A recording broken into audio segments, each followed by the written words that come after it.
तो स्वागत है आप सभी का एक बार फिर से हमारे YouTube channel wisdom polytechnic classes में।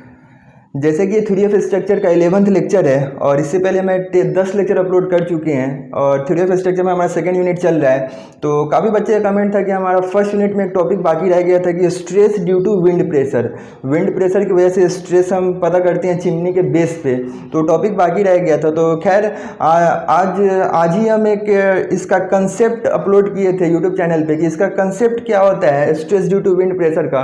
तो जो भी बच्चे उस वीडियो को नहीं देखें जाके वीडियो भी देख सकते हैं और 3F स्ट्रक्चर के नाम से हमारा प्लेलिस्ट भी बना हुआ है यूट्यूब पे, तो वहाँ से भी जाके आप सभी वीडियो को देख सकते हैं। और रही बात एस्टिमेटिंग एंड कॉस्टिंग का, तो आज शाम में 2 वीडियो एस्टिमेटिंग एंड कॉस्टिंग का आपका आ जाएगा इसी यूट्यूब चैनल पे।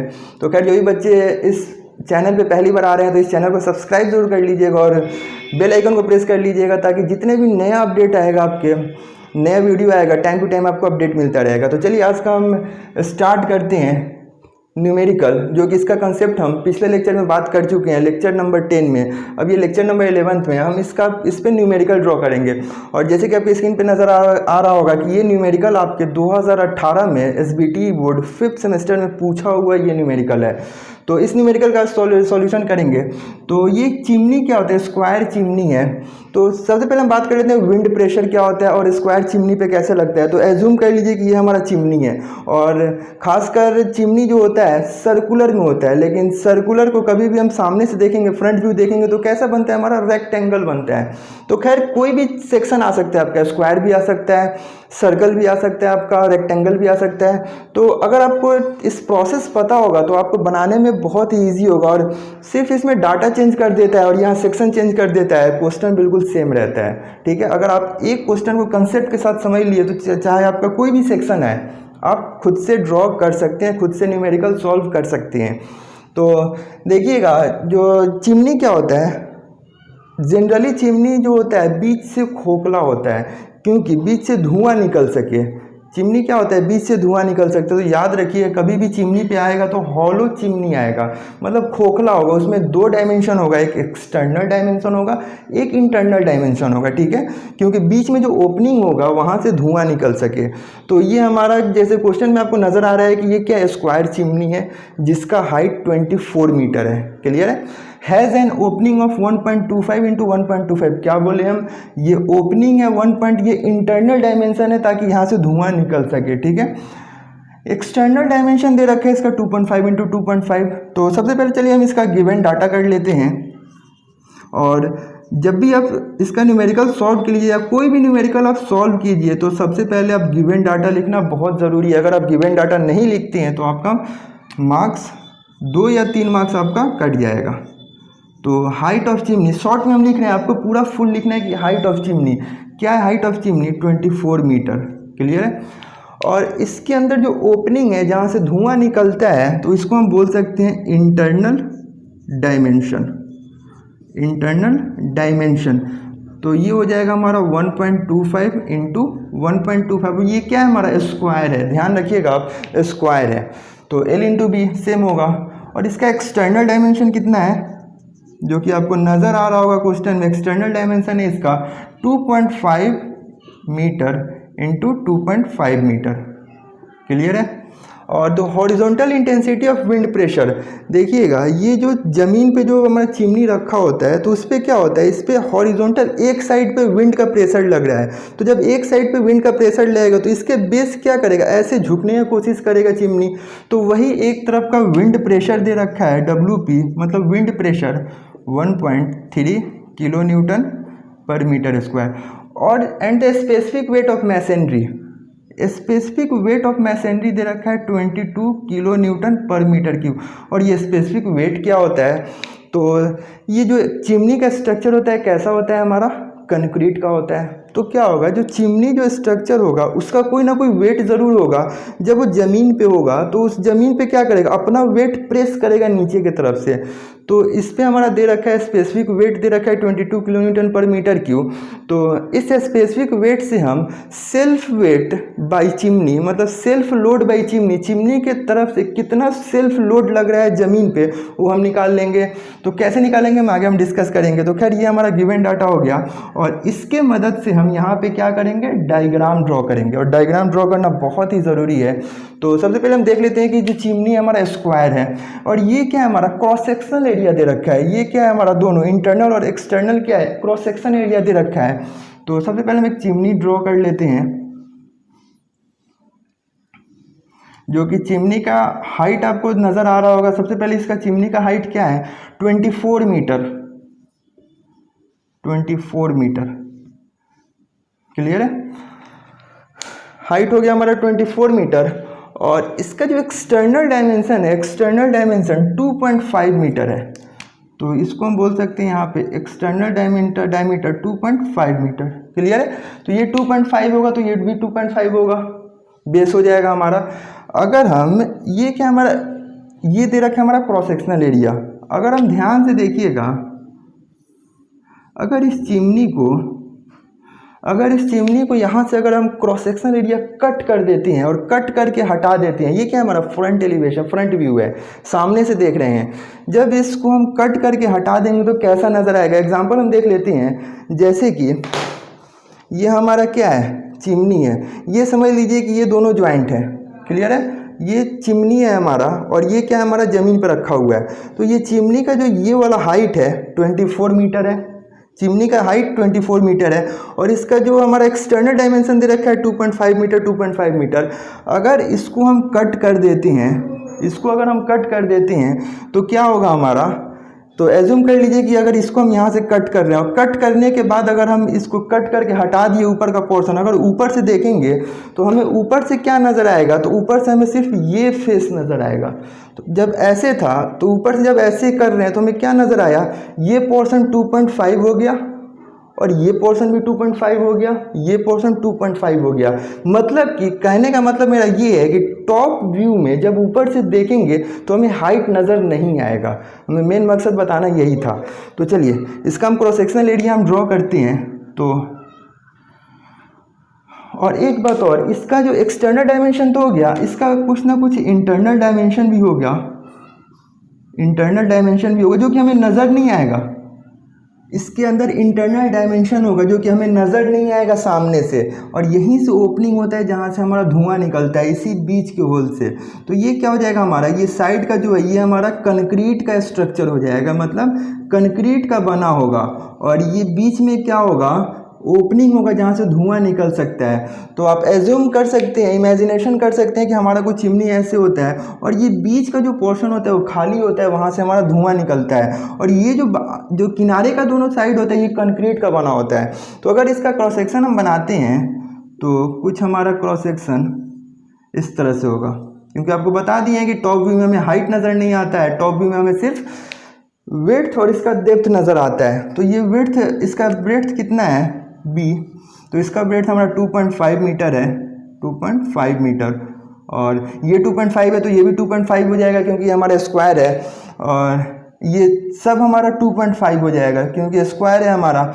और जो कट करेंगे तो ये हमारा इंटरनल भी तो नज़र आएगा ना अंदर का, तो इंटरनल कुछ हमारा नज़र आएगा इस तरह से।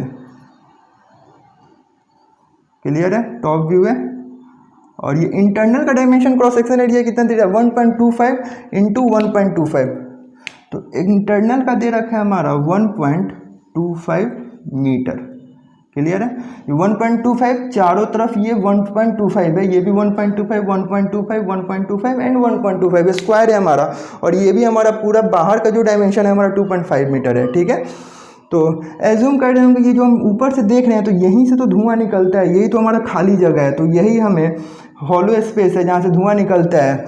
तो चलिए इसका हम सॉल्यूशन करते हैं। डायग्राम आपको समझ में आ गया होगा, तो इसका सॉल्यूशन करते हैं। तो हम खैर आप हमारे साथ साथ अगर सॉल्यूशन सॉल्व इस न्यूमेरिकल को बना के चलिएगा तो काफ़ी अच्छा होगा। खैर इस पर जगह तो नहीं है इसलिए हमको बार बार मिटाना पड़ेगा। तो चलिए सबसे पहले हमारा ये डायग्राम हो गया। उसके बाद हम देख लेते हैं कि हमें सबसे पहले क्या निकालना होता है, डायरेक्ट स्ट्रेस। सबसे पहले क्या निकालना होता है, डायरेक्ट स्ट्रेस। उसके बाद क्या निकालते हैं, बेंडिंग स्ट्रेस। तो डायरेक्ट स्ट्रेस निकालने के लिए हमें फॉर्मूला पता है, स्टेप फर्स्ट मतलब डायरेक्ट स्ट्रेस निकालने का फॉर्मूला हमें पता है, sigma naught is equal to P upon A, load upon area. Area तो हमें मिल जाएगा यहाँ से,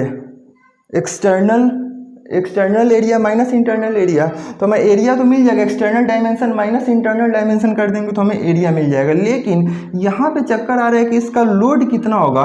तो चिमनी क्या होगा, चिमनी जो ज़मीन पे रखा होगा, तो चिमनी क्या है, कंक्रीट का है, तो उस चिमनी का जो कंक्रीट जो स्ट्रक्चर उसका कुछ ना कुछ वेट खुद का जरूर होगा।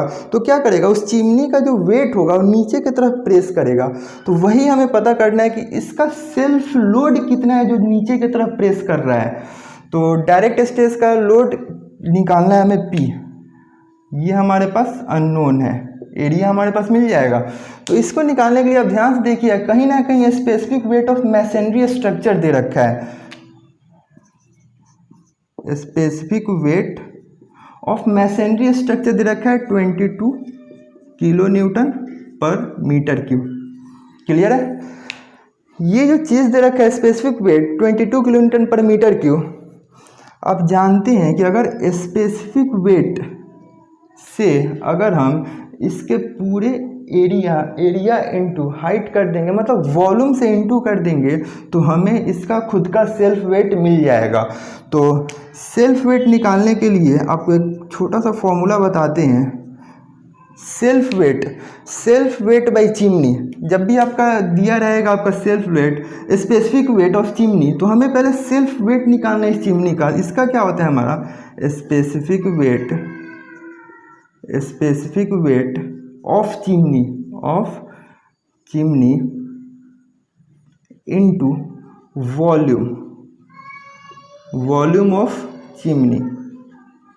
तो ये क्या हो जाएगा हमारा, अगर स्पेसिफिक वेट को इंटू कर दें वॉल्यूम ऑफ चिमनी से, तो हमारा सेल्फ वेट मतलब इस चिमनी का खुद का वेट मिल जाएगा जो कि नीचे की तरफ प्रेस करेगा। वही तो हमारा डायरेक्ट लोड होगा, जो कि डायरेक्ट लोड का काम क्या होता है, नीचे की तरफ प्रेस करता है, बस कंप्रेस करता है। तो चलिए हम सेल्फ वेट निकाल लेते हैं, मतलब लोड बाई चिमनी, मतलब self load by chimney. Specific weight तो हमारा दे रखा है, कितना है 22 किलो न्यूटन पर मीटर क्यूब। लेकिन वॉल्यूम निकालने के लिए हम क्या करते हैं, इसका एरिया इंटू हाइट। ठीक है, तो सबसे पहले हम वॉल्यूम निकाल लेते हैं, ठीक है, क्योंकि हमारा ये अननोन है। तो वॉल्यूम ऑफ चिमनी निकालने के लिए हम क्या करेंगे, वॉल्यूम ऑफ चिमनी निकालने के लिए एरिया क्या हो जाएगा हमारा, इस पोर्शन का एरिया क्या होगा, एक्सटर्नल होगा, और एरिया का L इंटू बी होता है। तो volume area into height. Clear है, और एरिया निकालने के लिए क्या करते हैं, और ये खोखला है, अंदर से खोखला है, तो क्या करेंगे 2.5 मतलब external L into B 2.5 external dimension minus internal dimension 1.25 into 1.25 क्या हो जाएगा हमारा, इसी का तो हमें एरिया चाहिए क्योंकि ये तो खोखला है हमारा। तो बाहर का dimension L into B area है, तो L इंटू बी रेक्टेंगल है तो L इंटू बी है, स्क्वायर है A स्क्वायर है L into B minus internal dimension L into B. तो ये क्या हो जाएगा हमारा एरिया हो गया। और हाइट कितना है हमारा, हाइट है H, और हाइट कितना दे रखे हैं हमारा 24 मीटर। तो अगर हम इसका सॉल्यूशन करते हैं तो खैर हमारे पास तो कैलकुलेटर नहीं है, अगर आप साथ में सॉल्यूशन इसका करते चलिए तो जैसे कि 2.5 इंटू 2.5 ये आ जाएगा हमारा 6.25 माइनस 1.25 इंटू 1.25 ये हो जाएगा हमारा 1.5625 और इंटू कर देंगे हम 24 से। क्लियर है,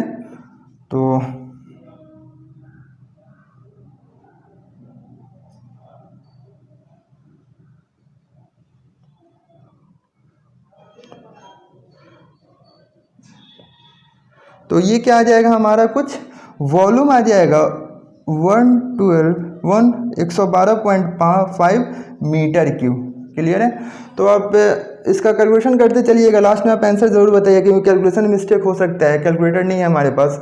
तो ये आ गया हमारा वॉल्यूम आ गया।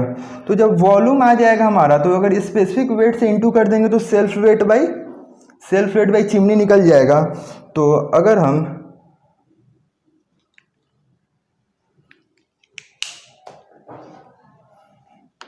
इसको मिटा देते हैं फिलहाल के लिए,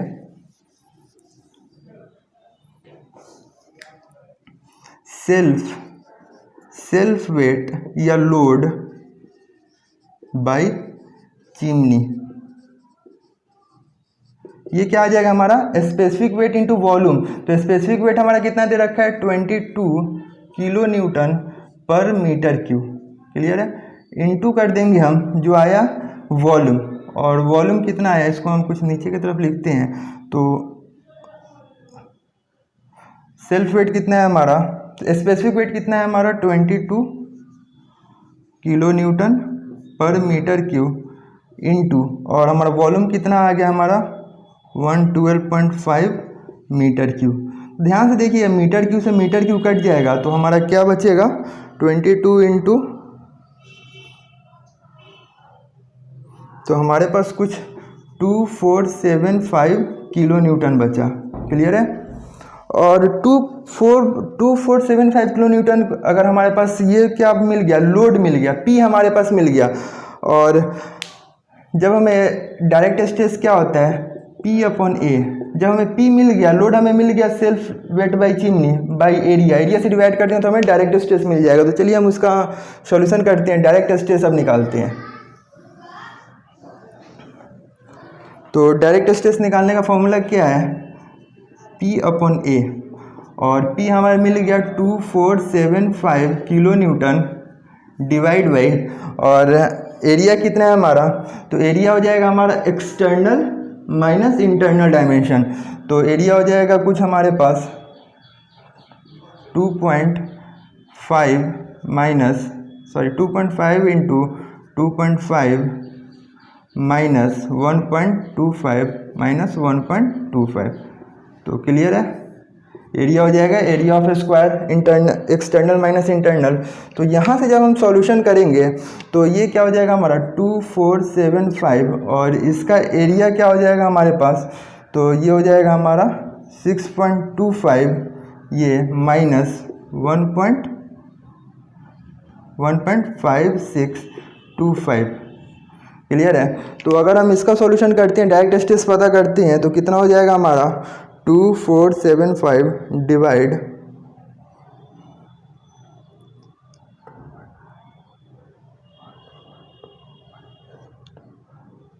तो ये हो जाएगा हमारा 4.685, ये हो जाएगा हमारा 2475 डिवाइड बाई 4.6875, और इसका हम निकालेंगे तो 2475 डिवाइड 4.6875, तो ये हो जाएगा हमारा कुछ 528 किलो न्यूटन पर मीटर स्क्वायर स्ट्रेस आ गया हमारा, क्योंकि हमारा एरिया में और ये हमारा एरिया मीटर स्क्वायर में हो जाएगा, ये किलो न्यूटन में है, तो हमारा डायरेक्ट स्ट्रेस निकल गया। ठीक है, डायरेक्ट स्ट्रेस निकल गया। तो इस डायरेक्ट स्ट्रेस को हम कहीं पे लिख लेते हैं किनारे पे। डायरेक्ट स्ट्रेस हमारा कितना आ गया 528 किलो न्यूटन पर मीटर स्क्वायर, क्लियर है। अब हम इसको मिटा देते हैं। जब हमें डायरेक्ट स्ट्रेस मिल गया तो अब हमें क्या निकालना है, अब हमें निकालना है bending stress due to wind load. अब हमें बेंडिंग स्ट्रेस निकालना है, और बेंडिंग स्ट्रेस का फॉर्मूला आप लोगों को पता है। बेंडिंग स्ट्रेस क्या होता है हमारा, sigma B is equal to M upon Z. ठीक है, अब ये एम अपॉन जेड को हम लिख सकते हैं M upon I by Y, और इसको लिख सकते हैं M upon I into Y. Y को ऊपर भेज देंगे। तो इस कंडीशन में हम जो विंड जो लग रहा है हमारा किधर लग रहा है, हॉरिजॉन्टल लग रहा है, विंड लग रहा है हॉरिजॉन्टल। इसका इंटेंसिटी कितना है 1.3 किलो न्यूटन पर मीटर स्क्वायर, क्लियर है। और ये जो विंड लगेगा, और ये क्या है हमारा, ज़मीन पे रखा हुआ है। तो जब ये विंड एक तरफ से लगेगा तो ये क्या करेगा, इसको इधर से रोटेट करने का कोशिश करेगा। मतलब कि अगर हम इसका एज्यूम एक रफली डायग्राम बनाते हैं तो ये क्या हमारा ज़मीन पर रखा, अगर इधर से विंड लगेगा तो ये क्या करेगा, इस स्ट्रक्चर हमारा कुछ हमारा स्ट्रक्चर ये क्या होगा, कुछ ऐसा होने की कोशिश करेगा। ये क्या होगा, कुछ इधर के जाने की कोशिश करेगा। तो ये बेंडिंग स्ट्रेस कहाँ पे हो रहा है, इसके बेस पे ही तो हो गया। तो ये जो हो रहा है ये छोटा हो रहा है, इसका इधर का डायमेंशन तो कंप्रेशन होगा, और इधर का क्या हो रहा है, लेंथ इंक्रीज कर रहा है। तो ये क्या हो जाएगा, हमारा टेंशन हो जाएगा। तो विंड प्रेशर की वजह से हमें निकालना है कि इसका इंटेंसिटी क्या होता है। विंड प्रेशर होता है moment upon M upon Z, M by Z, moment by section modulus. तो इसको निकालने से पहले हम मोमेंट निकालेंगे कि मोमेंट हम निकालेंगे कैसे।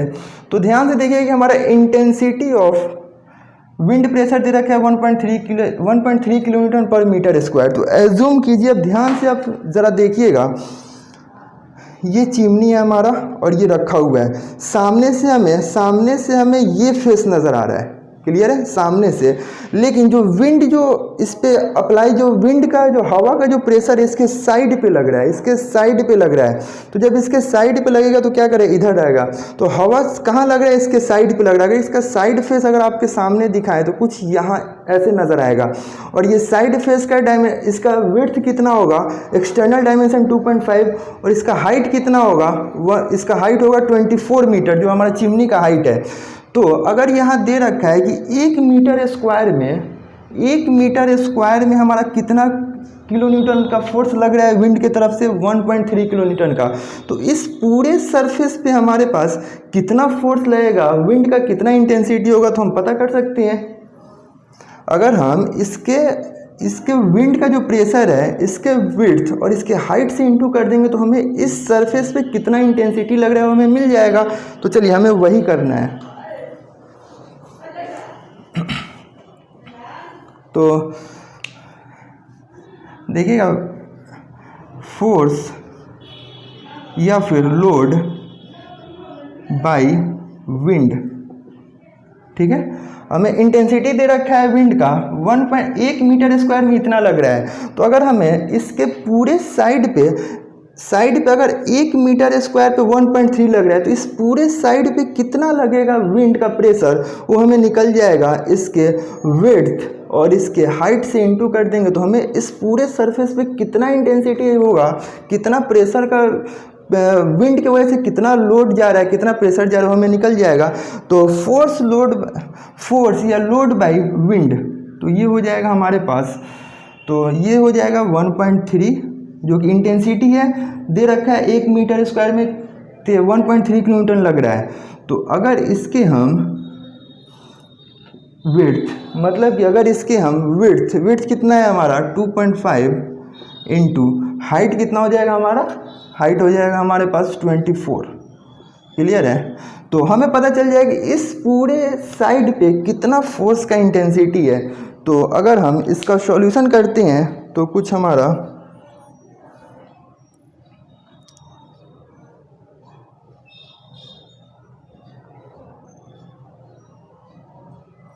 तो ये हमें पता चल जाएगा 78 किलो न्यूटन। क्या हो गया हमारा, फोर्स या लोड बाय विंड, मतलब कि एक साइड पे, जो साइड में है जो हवा लग रहा है, तो इस पूरे साइड पे कितना फोर्स का इंटेंसिटी अप्लाई कर रहा है, तो हमें पता चल गया 78 किलो न्यूटन।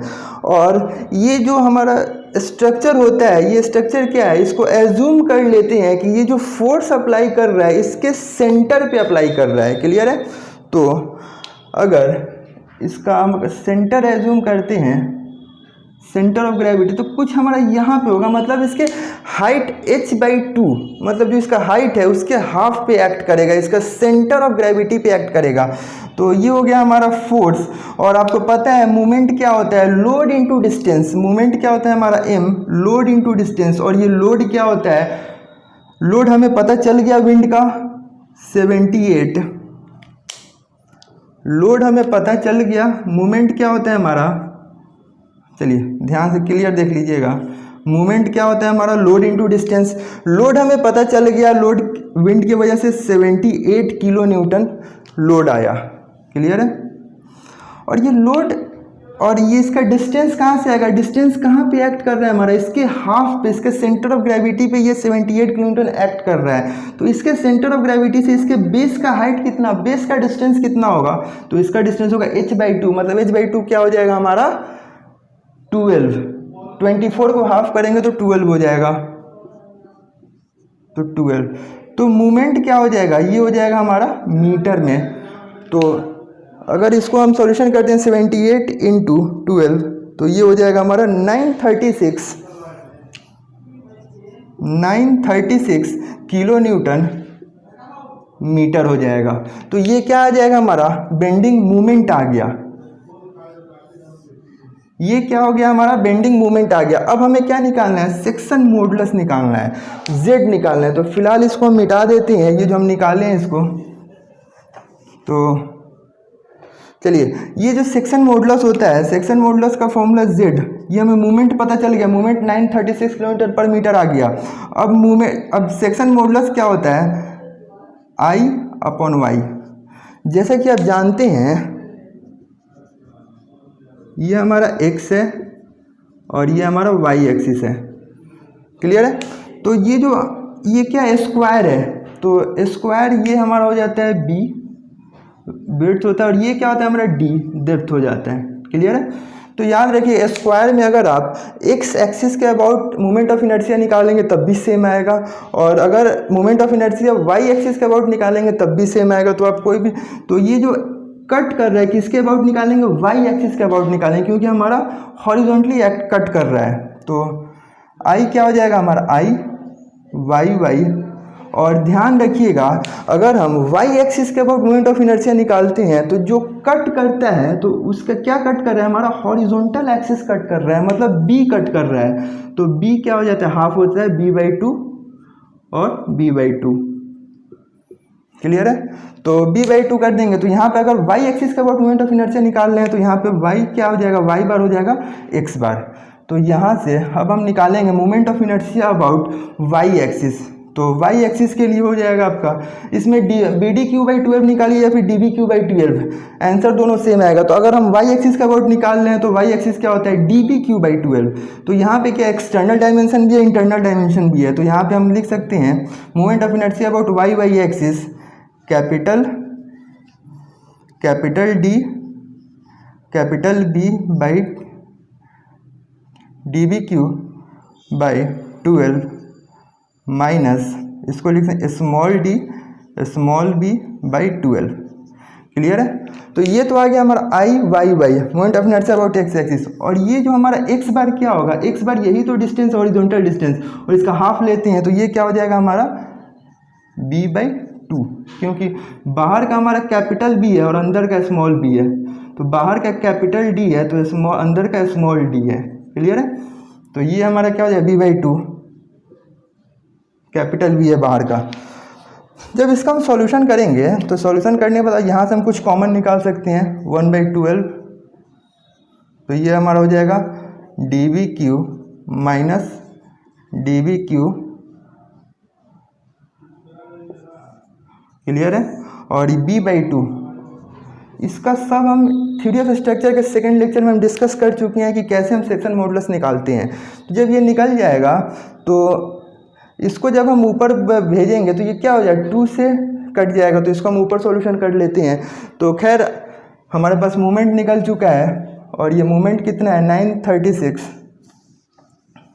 तो जब इसका सॉल्यूशन करेंगे तो ये कट जाएगा, तो ये हो जाएगा हमारा 1/6, क्योंकि 2 से 6 जाएगा, और ये हो जाएगा हमारा DBQ माइनस स्मॉल DBQ/कैपिटल B। अब हमें क्या करना है, बस वैल्यू पुट करना है इसमें। तो जब इसमें वैल्यू पुट करेंगे तो 1/6, तो ये क्या है, कैपिटल D क्या है हमारा, कैपिटल D है हमारा बाहर का डायमेंशन 2.5 इंटू B क्या है हमारा 2.5 का क्यूब, क्लियर है। अंदर का D कितना है, अंदर का D है हमारा 1.25, अंदर का D कितना है 1.25 इंटू B कितना है अंदर का 1.25 है क्यूब, क्लियर है। डिवाइड बाई बी कितना है बाहर का 2.5। तो उम्मीद करते हैं कि आपको समझ में आया होगा।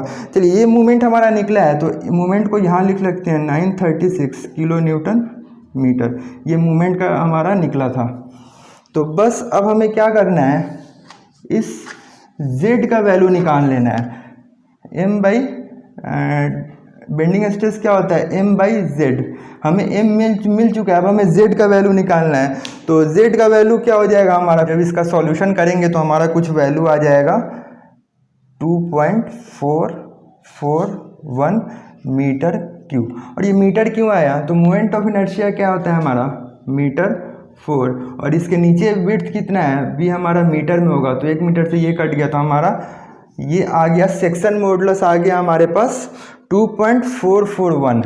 ठीक है, तो जब हमारा सेक्शन मॉडुलस मिल गया 2.441 और ये क्या हो गया हमारा मूवमेंट मिल गया ऑलरेडी, तो हम यहाँ से क्या निकालेंगे, बेंडिंग स्ट्रेस निकालेंगे m/z के फॉर्मूला से। और m क्या कितना निकला है हमारा 936 किलो न्यूटन मीटर, जो पहले हम निकाल चुके हैं। और सेक्शन मॉडुलस हमारा निकल गया ये सब फॉर्मूला से हमारा, तो ये कितना आया था हमारा 2.441 मीटर क्यूब। तो 1 मीटर से 1 मीटर चला जाएगा यहाँ पे, तो इसका हमारा बेंडिंग स्ट्रेस कितना आ जाएगा। तो अगर हम बेंडिंग स्ट्रेस निकालें तो बेंडिंग स्ट्रेस आ जाएगा हमारा 936 डिवाइड 2.44, तो ये हो जाएगा हमारा 383.60। 383.60 1 मीटर से मीटर गया, और स्ट्रेस का फॉर्मूला क्या होता है किलो न्यूटन पर मीटर स्क्वायर। तो ये हमारा निकल गया बेंडिंग स्ट्रेस। क्लियर है, और कैसे निकला आप लोगों को समझ में आ रहा होगा। तो अब हमें जब डायरेक्ट स्ट्रेस मिल गया और बेंडिंग स्ट्रेस मिल गया तो अब हम रिजल्टेंट स्ट्रेस निकाल सकते हैं। और रिजल्टेंट स्ट्रेस का फॉर्मूला आप लोगों को पता है क्या होता है, मैक्सिमम स्ट्रेस। अब हमें निकालने हैं रिजल्टेंट स्ट्रेस। क्या पूछा है हमारा, maximum and minimum stress at the base of chimney. तो हमारा क्या हो जाएगा, मैक्सिमम स्ट्रेस का फॉर्मूला हमें पता है सिग्मा मैक्स, ये होता है हमारा सिग्मा मैक्स का फॉर्मूला क्या होता है। और मैक्सिमम स्ट्रेस कहाँ पे होगा, मैक्सिमम स्ट्रेस इस पार्ट पे होगा, क्योंकि ये क्या करता है, बेंडिंग स्ट्रेस क्या करता है, बेंडिंग लोड क्या करता है, एक तो कंप्रेशन तो करता ही करता है, लेकिन साथ साथ इसको तोड़ने का भी कोशिश करता है। तो बेंडिंग स्ट्रेस कहाँ पे मैक्सिमम होगा, इस पॉइंट पे मैक्सिमम होगा। तो फॉर्मूला आप लोगों को पहले से ही पता है, direct stress plus bending stress. तो मैक्सिमम स्ट्रेस कितना आएगा हमारा, डायरेक्ट स्ट्रेस कितना आया था, निकाल चुके थे 528 प्लस बेंडिंग स्ट्रेस कितना है हमारा 383.60। यहाँ से जो भी वैल्यू आएगा आपका किलो न्यूटन पर मीटर स्क्वायर में आंसर आ जाएगा, जो कि हमसे पूछा था मैक्सिमम बेंडिंग स्ट्रेस। अब हमें निकालना है minimum bending stress. Minimum bending stress मतलब सिग्मा मिनिमम, इसका ही फॉर्मूला आप लोगों को पता है, direct stress minus bending stress. Maximum के वक्त क्या करते हैं, प्लस कर देते हैं, और मिनिमम जब निकालना होता है तो माइनस कर देते हैं। तो इसका क्या हो जाएगा, डायरेक्ट स्ट्रेस हमारा कितना निकला था 528 माइनस 383.60। तो ये हो जाएगा हमारा मिनिमम स्ट्रेस किलो न्यूटन पर मीटर स्क्वायर में। तो ये हमारा निकालना था डायरेक्ट और मिनिमम स्ट्रेस। और उम्मीद करते हैं कि आपको ये न्यूमेरिकल क्लियर हो गया होगा, और इस पर एक दो न्यूमेरिकल और आपसे बनवाएंगे ये stress due to wind pressure पे। तो खैर ये था हमारे जो फर्स्ट यूनिट में जो हमारा टॉपिक छूटा था, ऑलमोस्ट कवर हो चुका है। और अगर कोई भी अभी और भी कोई टॉपिक छूटा है तो आप हमसे बता सकते हैं, कमेंट बॉक्स में आप कर सकते हैं कौन कौन टॉपिक छूटा हुआ है, हम वहाँ पे कवर करा देंगे। तो खैर अगर वीडियो सही लगे तो वीडियो को लाइक ज़रूर कीजिएगा और अपने दोस्तों के साथ शेयर जरूर कीजिएगा। Thank you guys.